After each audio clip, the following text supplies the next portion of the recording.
नमस्कार, city channel में आपका स्वागत है। हमारे साथ में माजी आमदार ज्ञानेश्वर धाने पाटिल साहब, जो अभी शिवसेना में है और महाविकास आघाड़ी में अभी बलवंत वानखेड़े जो खड़े उनके प्रचार के लिए पूरा घूम रहे हैं। हम जानते हैं कि क्या प्रचार की अवस्था है, किस प्रकार से जीत की ओर बढ़ेंगे, क्योंकि देखा जा रहा है कि पूरी देश में अभी बीजेपी की लहर है। सबको नरेंद्र मोदी के नाम पे वोट देना है, कैंडिडेट किसी को देखना नहीं है। ऐसी परिस्थिति में मोदी के सामने अमरावती दरियापुर विधानसभा का बलवंत वानखेड़े किस प्रकार वो टिक पाएंगे और क्या नीति रहेंगी इनकी इतनी बड़ी पार्टी के विजन के सामने। नमस्कार जी। नमस्कार। महाविकास आघाड़ी से बलवंत वानखेड़े को टिकट मिली, प्रचार जोरों शोरों से शुरू है। हमने एक देखा कि सारे जितने भी आपके सहयोगी दल है, सारे एक मंच पे, किसी को भी बलवंत वानखेड़े का विरोध नहीं है।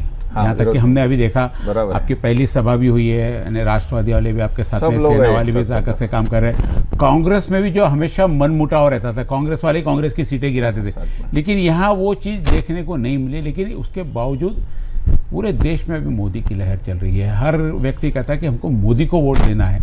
ऐसे में आप कैसे टिक पाओगे वहाँ पे?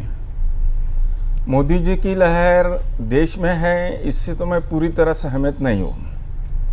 अमरावती में बीजेपी का ओरिजिनल कैंडिडेट नहीं है पार्टी का जी, इसलिए पार्टी के लोग पहले तो उसी वजह से नाराज है, बीजेपी के। हाँ, बीजेपी के। तो बीजेपी की नाराजगी का फायदा आपको मिलेगा, ऐसा कहना है आपका? हाँ, उनके नाराजगी की वजह से बीजेपी के प्रचार में उठाव नहीं आ रहा जो होना चाहिए। दूसरी बात ऐसी है कि शिवसेना, उद्धव बाला साहेब ठाकरे, कांग्रेस, राष्ट्रवादी, संभाजी ब्रिगेड, आप, ये सब पार्टियां एक होकर काम कर रहे हैं। पिछले 5 साल में शिंदे की शिवसेना सुन रहे हैं आपके साथ में ही है करके? नहीं नहीं नहीं नहीं नहीं, ऐसा कुछ नहीं है, हम उनको साथ में नहीं। शिंदे की सेना वाले उनका काम तो नहीं कर रहे ना, तो आपके साथ ही हुए ना फिर वो? हमारा अभी उनसे कोई काम तो नहीं कर रहे हो उनका? अभी उनसे हमारा कोई संपर्क नहीं है, मेरा तो भी नहीं है जी। सब लोग हमारे जो काम को लगे हुए हैं। पिछले जो 5 साल है, मेन मुद्दा ऐसा है कि राणा, एक देखो, कोई परमानेंट आमदार नहीं होता, कोई परमानेंट खासदार नहीं होता।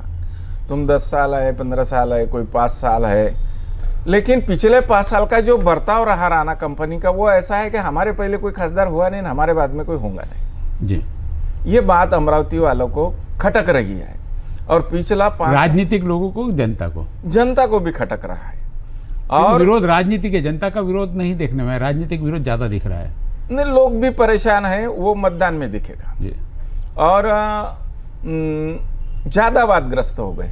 लोक प्रतिनिधि को इतना वादग्रस्त नहीं होना चाहिए, और ऐसे मुद्दे, जिस मुद्दे को कोई अर्थ नहीं है, उसको लेके वो बार बार पब्लिक पर लाना चाहते हैं। विकास के मुद्दे को बाजू में रख रहे हैं, काम के मुद्दे को बाजू में रख रहे हैं। आज देश में सबसे बड़ा मुद्दा है महंगाई। 10 साल में जब से मोदी जी देश के पंतप्रधान बने, देश में किसी भी चीज के भाव कम नहीं हुए। तो अमरावती में राणा महंगाई के लिए क्या कर लेगी? नहीं, ये तो वो क्या देश का प्रॉब्लम है पूरा। कोई भी सरकार आएगी, अब तो वो बीजेपी में चले गए, अब वो बीजेपी का हिस्सा बन गए। अगर वो बीजेपी के बाहर होते तो शायद कुछ अलग होता। जहाँ खासदार कांग्रेस का, वहाँ पे महंगाई होगी ना, वहाँ की सस्ता है। नहीं, महंगाई तो ये पूरा देशव्यापी है ना, उसमें राणा कहाँ से आ गई? मेरा, आप बीजेपी में चले गए, मेरा कहने का मतलब ऐसा है कि तुम इन मुद्दों को बोलो जी, कि हम क्या करेंगे महंगाई के लिए, कौन सी चीजें सस्ते करेंगे। वो नहीं कर रहे, लेकिन वो एक अलग विषय जातिवाद का लाकर इलेक्शन को पास करना चाहते हैं, लेकिन इलेक्शन वैसा पास नहीं होगा। बलवंत वानखेड़े की पोजीशन एक क्रमांक की आज है, कल भी रहेंगी और आखिर तक रहेगी। नहीं, ऐसा आपको लगता? जैसे जातिवादी समीकरण होता है, तो जातिवादी समीकरण कैसे नहीं इलेक्शन में आएगा? जातिवादी समीकरण के आधार पर तो सारा चुनाव लड़ रहे, पूरा ऊपर से लेके नीचे तक। हम ये नहीं, हर बार हम देखते किस जाति के किससे वोट है, कितना है, किसको टिकट दिए, तो यहाँ का ठीक है, रिजर्वेशन का मामला है। सीटें तो वैसी पार्टी जातिगत जो डिवाइडेशन, वो तो कहीं पे भी कम नहीं होता है ना, वो तो रहेगा ही रहेगा। फिर ये भी उस प्रकार से करते हैं, तो राजनीति में क्या गलत है? सारे विषय हमने देखे हुए, हम इलेक्शन लड़ चुके हैं, हमारे टाइम में भी ऐसे मुद्दे आए। हाँ, नहीं ये उसको- हमेशा हमेशा रहेंगे मुद्दे। हमने उसको फेस किया है, लेकिन अब के बार जो है वो बात दिख नहीं रहे। हम पब्लिक में घूम रहे हैं, कल हमारी रैली हो गई, आज एक हो गई, परसों हो गई, अब कल से रेगुलर रैली है, पब्लिक में जा रहे हैं। लोगों के चेहरे देखने के बाद पता चलता है कि ये कितने खुश है, अपने से नाराज है, खुश है, पता चलता है। लोग बड़वन वानखड़े की उम्मीदवारी को एक्सेप्ट कर चुके हैं। क्यों राम मंदिर के नाम पे वोट नहीं मिलेंगे राणा को? हनुमान चालीसा के नाम पे वोट नहीं मिलेंगे? राम हिंदुत्व के नाम पे मंदिर वोट के नहीं मिलेंगे? हनुमान चालीसा तो वोट मांगने का कोई तरीका ही नहीं है। भाई ने हनुमान चालीसा क्यों बोलना, किसी के यहाँ जबरदस्ती जाके क्यों बोलना? हनुमान चालीसा बोलने से किसको क्या फायदा हुआ? हाँ, राम मंदिर का विषय है। बीजेपी ने आज तक जितने बार सरकारें बनाई, 2 खासदार थी, उसके बाद रथ यात्रा निकली, आज तक के 20-25 साल के राजनीति में सब मिला के 1, 2, 3, 4, 5 करीब 4-5 बार बीजेपी के पंतप्रधान बने। राम मंदिर पे क्या उस पर कितने बार चलेंगे अब? नहीं, कोर्ट का परिणाम आने बाकी था ना, उसके पहले कैसे बनाते थे? कोर्ट का परिणाम अभी इनके कार्यकाल में आया है, उसके बाद ही तो फिर राम मंदिर वो बनेगा चाहे ना तो बाद पहले में। भी आ सकता था। नहीं तो उस लेट टाइम करे के- उन्होंने, हमारा ऐसा कहना है कि उन्होंने परिणाम को लेट करे, इलेक्शन के करीब करीब लाए, ऐसा है। तो इलेक्शन के करीब लाए, मुद्दा भुनाने का है ना। मैं वही तो कह रहा हूँ, आप जो कह रहे हो वो भी मैं कह रहा हूँ कि इलेक्शन के लाने के कारण राम मंदिर का मुद्दा अमरावती भुनाना है, में ऐसा- तो उसका क्या असर नहीं होगा? मैं भी आप जो कह रहे हो वो भी मैं ही कह रहा हूँ। जब राम मंदिर का आंदोलन चालू था तब राणा कहाँ थे? वो बीजेपी में कहाँ थे? आंदोलन में नहीं थे। नहीं, ये भी तो बीजेपी के साथ ही थी ना। नहीं, उस वक्त नहीं थे, उस वक्त नहीं थे। जी, उस वक्त ये बीजेपी उसमें के सेना भी साथ में थी ना। उद्धव साहब ने तो घोषणा की थी, मंदिर नहीं तो युति नहीं करके। नहीं, सेना साथ में थी, वो सेना का ही मुद्दा है, वो सब बराबर है, लेकिन राम मंदिर में इनका कोई शेयर नहीं है। नहीं, शेयर नहीं है, मैं ये कह रहा हूँ कि और आप जो- भी राम जो मंदिर की बीजेपी लड़ाई में उतनी ताकत देखो, से देखो। शायद है, तो राम मंदिर के नाम पे आपको वोट मांगने का अधिकार है नहीं है? आप मांगोगे नहीं मांगोगे राम मंदिर के नाम पे वोट? क्योंकि नहीं। आपका भी उतना ही श्रेय बनाने में, आपने तो अल्टीमेटम दे दिया था सरकार को उस समय। हमारी पार्टी अभी भी, उद्धव जी ठाकरे ये कहते हैं कि हमारी पार्टी पहले से हिंदुत्ववादी है, आज भी है। जो मुद्दे हमारे थे वो आज भी कायम है। हम कांग्रेस के साथ है तो भी हमारे मुद्दे कायम है, हम उसके ऊपर कायम है। हमारे को उस मुद्दे पर वोट मांगने की जरूरत नहीं, हमारी पहचान ही है वो, हमारा कार्यकर्ता ही वो उसी से तैयार हो गया। तो हमारा- हिंदुत्व का, विचारधारा का वोट बटा हुआ है, ये कहना है कुछ आपके साथ में, कुछ बीजेपी के साथ में है? कपूरा आपके साथ अमरावती में तो बटावा नहीं है। अमरावती में ओरिजिनल बीजेपी का कार्यकर्ता ही नाराज है। नहीं, लेकिन खिलाफ में तो नहीं नवनीत जा रहे राणा ना, के लिए आपके साथ में तो नहीं घूम रहे ना वो उनके साथ भी नहीं घूम रहे। नहीं, प्रचार तो कर रहे, सब जगह सभाएं ले रहे नहीं, अभी तक तो नजर नहीं आया। जी। अभी तक तो वो जो अब आपके सामने फेस करना है जनता को, क्योंकि कुछ तो आपको भी बताना पड़ेंगे, उससे बेटर आप क्या करेंगे देखो, करके। हम एक तो अमरावती को वो अच्छा वातावरण देना चाहते हैं। ये वाद विवाद, सर फोड़ना, इसको गाली बनाओ, उसको पालक मंत्री, इसको बालक मंत्री, आमदार के जैसा होना चाहिए, खासदार के जैसे मैच्योर होना चाहिए, पब्लिक को मिलना चाहिए। और हमारा मेन मुद्दा है महंगाई। हम महंगाई के ऊपर क्या काम, प्रयास रहेंगे महंगाई के लिए? महंगाई कम करने की यदि हम आपकी केंद्र में सरकार आई तो, नहीं केंद्र में सरकार आई तो किस प्रकार वो face जाहिरनामा आएगा ना, जाहिरनामा जब आएगा जी। तो हमारा मुख्य मुद्दा रहेगा महंगाई। महाराष्ट्र के अंदर जो मराठी स्कूल है उसको कायम रखना, करेंगे? बेरोजगार स्टेट का प्रश्न है, केंद्र का कहाँ प्रश्न है वो? नहीं, ये मुद्दा इतना महत्वपूर्ण है कि वर्तमान जो अभी जो सरकार बनी है महाराष्ट्र में, ये सरकार प्राइवेट स्कूल, सरकारी स्कूलों को बंद करना चाहती है। इसका परिणाम ऐसा होगा कि जब ये स्कूल अभी बंद होती नहीं तब तक के ठीक है, लेकिन जब पूरी तरह बंद हो जाएंगी तो इसकी फीस काफ़ी बढ़ जाएंगी और 20 से 25 से 30% लोग ऐसे रहेंगे जो प्राइवेट स्कूल में जो फीस रहेंगी वो देकर अपने बच्चों को पढ़ा नहीं सकेंगे। शिक्षण का मुद्दा है। हमारे घटना में दिया हुआ है कि पहले से 4वीं क्लास तक की शिक्षा फ्री होना चाहिए और उसके ऊपर भी पैसे लगा रही है, पेन पेंसिल पैसे लगा रही है। सरकार क्यों इस मुद्दे के तरफ? फ्री का थोड़ा सा, पाटिल साहब मैं थोड़ा सा फ्री नहीं बोल रहा मैं। नहीं, मैं चलो आता हूँ महंगाई, मुद्दे पे, देखो मैं भी पेन चाहता हूँ। पेंसिल पर भी जीएसटी लगा दी उन्होंने। एक चीज होनी चाहिए, प्राइवेट स्कूल भी बहुत है, सब जगह है। एक चीज तो आप भी समझो, 1ली से 4वीं तक वो प्राइवेट स्कूल है, सरकारी स्कूल है, कोई भी स्कूल है, उसको फ्री करो आप। वही बोल इस रहे चीज के लिए तो जान नहीं। हाँ। प्राइवेट स्कूल तो आप परमिशन देते हैं ना लेने की, फीस देने की। हाँ। फीस नहीं लेंगे, डोनेशन के रूप में लेंगे। डोनेशन पे कहाँ बंदी है? नहीं। डोनेशन जहाँ कांग्रेस की सरकार वहाँ भी डोनेशन पे कहाँ बंदी है? जहाँ परवानगी देते वहाँ पगार देती, तो वहाँ पर भी फीस चौथी क्लास तक नहीं ले सकते।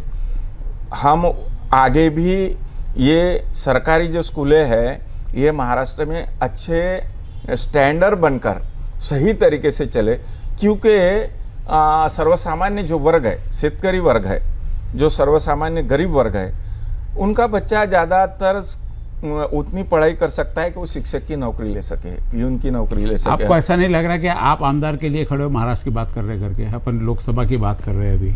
महाराष्ट्र की बात करनी पड़ेगी ना। शिक्षण महाराष्ट्र के लेवल का विषय है। अमरावती में स्कूलें चला के नहीं चलेगा, उसकी पॉलिसी पूरे महाराष्ट्र के लिए बनाना पड़ेगा।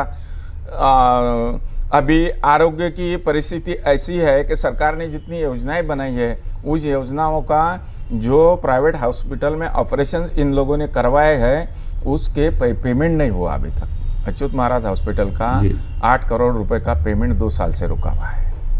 उसके लिए कौन जिम्मेदार है? सरकार महाराष्ट्र की हो। जो तुम हर चीज पे अब इस चीज पे अपन लोकसभा इलेक्शन में बलवंत वानखड़े चुन के आते हैं, तो अच्युत महाराज के लिए क्या सोल्यूशन ला सकते हो? उनका लोकसभा में क्या अधिकार बनता है? लोकसभा में हम आएंगे, महाराष्ट्र में भी आएंगे और उस पॉलिसी को चेंज कर देंगे।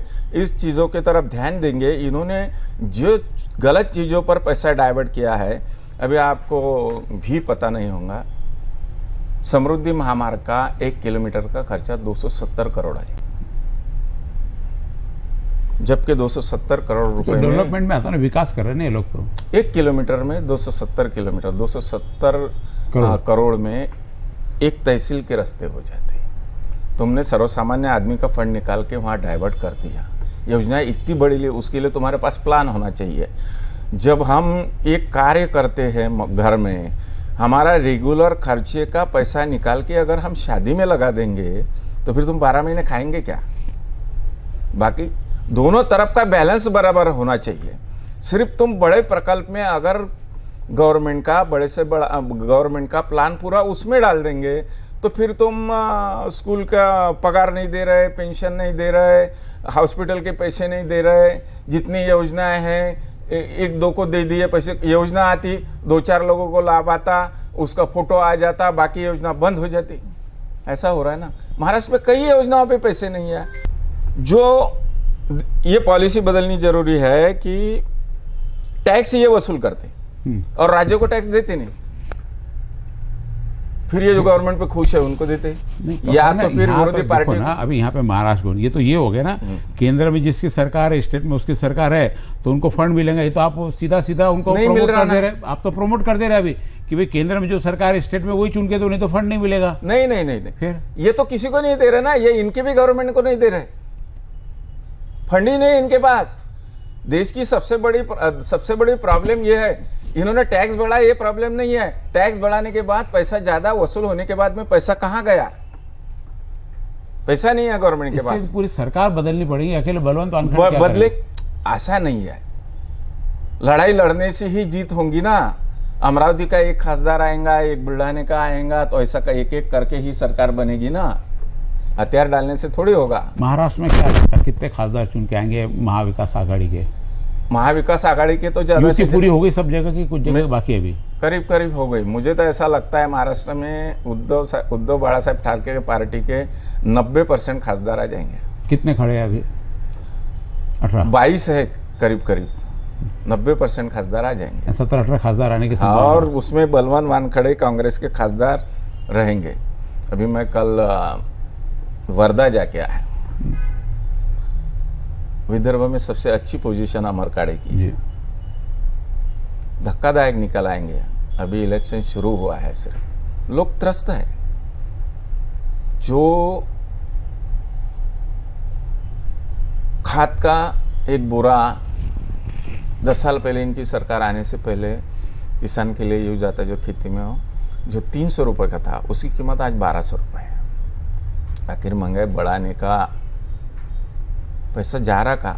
और आपका कहना है कि जो रोड बहुत ज़्यादा जरूरी नहीं थे, लोगों से टैक्स और महंगाई बढ़ा के ये जो अतिरिक्त विकास किया गया जो दिखावा किया गया, धीरे धीरे हो सकता था, समय के हिसाब से हो सकता था, बजट बना के हो सकता था, बजट करके एक साथ में सारे जगह का बजट निकाल के एक जगह समृद्धि महामार्ग में ला दिया और बाकी जगह की पगार नहीं है, ये नहीं है। अब ये तो हो गया, अब तो ये तो हो गया, खर्चा कर दिया। आने वाली भी सरकार यदि कोई आपकी भी आती है सरकार, तो जो जिसने कर दिया उसको पेमेंट तो करना ही करना है, पेमेंट तो रुकेगा नहीं। अब उसके लिए उन्होंने वो लगाया उसके ऊपर टोल। सवाल ये है कि आर्थिक स्थिति के ऊपर इनको सरकार चलाना जमने या तुम सरकार की हलचल को देखो, ये किसी भी डिपार्टमेंट को अभी पैसे दे नहीं सक रहे। जाओ, जब 10 रुपए की जगह तुमने 22 रुपए टैक्स लिया, अटल बिहारी वाजपेयी जी पंतप्रधान थे तब इंफ्रास्ट्रक्चर टैक्स, पेट्रोल डीजल, जब आप उनके साथ में थे, हाँ, जब खिलाफ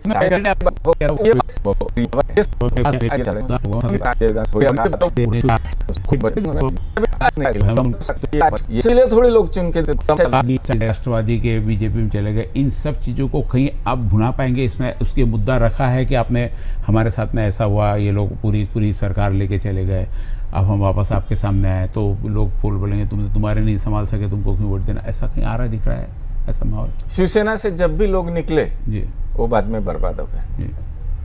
90-95% एक आधा आदमी चल जाता। अब मुख्यमंत्री बना 17 का है, बाकी के बाकी 17 का है। जो निकले, जो लीडर निकले, सब अच्छी जगह है अभी। एक दो जने।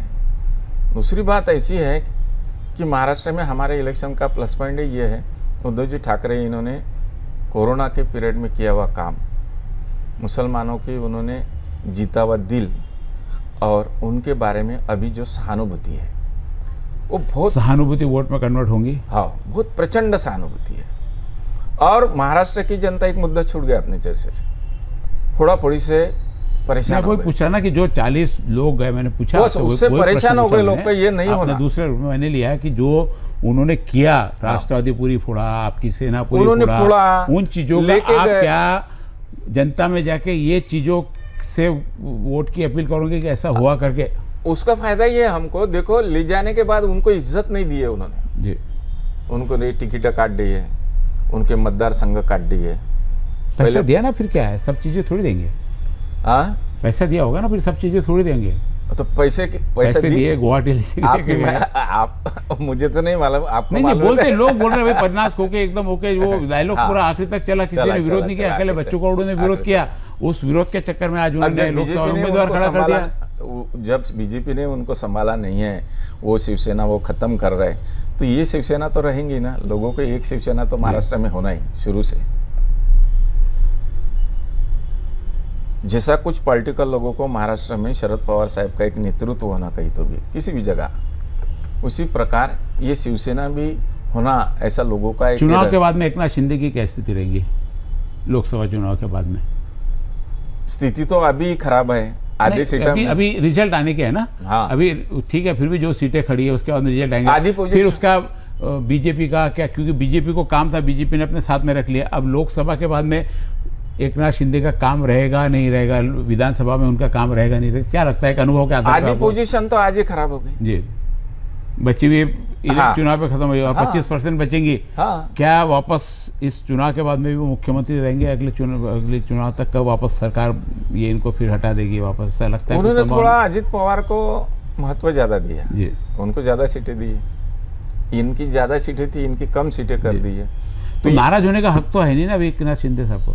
नहीं, नाराज होने का उसके बारे में अपन बोल भी नहीं रहे। वो जो दिया वो ले लो, कुछ अलग संकेत है, वो हो सकता है अजित पवार को आगे लाएंगे। यानी अभी इनके पास इतनी ताकत तो है नहीं एकनाथ शिंदे के पास में कि बीजेपी से लड़ सके। नहीं, फंसे भी है, जो देंगे उसमें तुम्हारे पास स्वीकार करना है और नहीं है, वो बराबर अटका के रखा हुआ है उन्होंने। हाँ, ये थे हमारे साथ में धाने पाटिल। थोड़ी सी अलग चर्चा, लेकिन एक महत्वपूर्ण संकेत कि जो बलवंत वानखेड़े चुनाव लड़ रहे, निश्चित रूप से फोड़ा फाड़ी की राजनीति से जनता परेशान है, उसका असर पड़ेगा। उद्धव साहब की सिंपैथी मिलेगी और पंजा चुनाव चिन्ह, ये तीनों मुद्दे महत्वपूर्ण हैं जो चुनाव में कहीं ना कहीं असर डालेंगे। और नवनीत राणा का राजनीतिक विरोध, मैं राजनीतिक विरोध इसलिए कर रहा हूँ क्योंकि सारे राजनेता नवनीत राणा के विरोध में थे। सिर्फ टिकट मिली उसके बाद में बीजेपी के नेता लोग उनके साथ में हो गए, बाकी सारे के सारे अमरावती के जितने भी राजनीतिक पक्ष है उनके साथ के रहे, समर्थन के रहे। बाहर के वो शिंदे के साथ में तो अड़सूल उनसे नाराज़ थे, वो शिंदे के साथ में बच्चू कडू थे, बच्चू कडू उनसे नाराज़ थे। शिवसेना उद्धव ठाकरे के खिलाफ तो उन्होंने पूरा मोर्चा ठोक दिया था, जिसके कारण सरकार तक गिर गई, यहाँ तक कर दिया। तो वो शिवसेना तो उनके खिलाफ होना ही होना है, और कांग्रेस पहले से खिलाफ थी। और प्लस यहाँ पे जो नेता लोग थे, जैसे बताया कि पालक मंत्री को बालक मंत्री कहना, फिर कुछ कहना, तो ये सारे चीज़ें नाराज़गी के कारण है। जो इस नाराज़गी को अब महाविकास आघाड़ी किस प्रकार भुना पाती है या वापस वो सब चीज़ें मुद्दे दबा दिया जाएगा, ये तो वक्त बताएगा आने वाले 4 जून को।